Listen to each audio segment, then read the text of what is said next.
शरद पवारांच्या राष्ट्रवादीचे सातारा जिल्हाध्यक्ष सुनील माने यांनी राजीनामा दिलाय। सुनील माने आज अजित पवारांच्या राष्ट्रवादीत प्रवेश करणार आहेत। उपमुख्यमंत्री अजित पवार यांच्या उपस्थितीत आज पक्षप्रवेश पार पडणार आहे। मुंबई महानगरपालिका निवडणुकीच्या पार्श्वभूमीवर राष्ट्रीय स्वयंसेवक संघाची आज महत्त्वाची बैठक होणार आहे।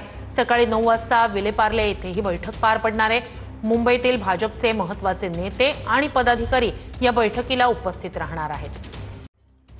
नाशिकच्या विंचूर दळवी येथील खून प्रकरणातील आरोपींची पोलिसांकडून धिंड काढण्यात आलेली आहे। सिन्नर पोलिसांनी विंचूर दळवी या गावातून धिंड काढली आहे। पोलिसांच्या या कारवाईचे स्थानिक नागरिकांनी स्वागत केलं असून यामुळे समाजात शांतता टिकून राहण्यास मदत होईल अशी आशाही व्यक्त केली जाते।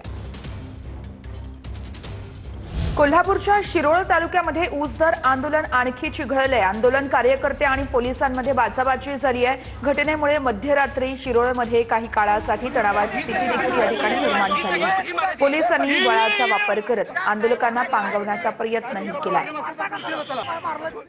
रायगडच्या काशीद समुद्रात बुडून 2 मुलांचा मृत्यू झालाय। रायगडमध्ये सहलीसाठी आलेल्या विद्यार्थ्यांवरती काळानं घाला घातलाय। पाण्याचा अंदाज न आल्यानं 3 जण बुडाले होते आणि 1 जण बचावल्याची माहिती समोर आली आहे, तर 2 जणांचा बुडून मृत्यू झालाय। नांदेड जिल्ह्याला नैसर्गिक आपत्तीमुळे नुकसान भरपाईसाठी 727 कोटी 93 लाख मंजूर झालेले आहेत। भाजपचे खासदार अशोक चव्हाण यांनी ट्विट करत ही माहिती दिली आहे।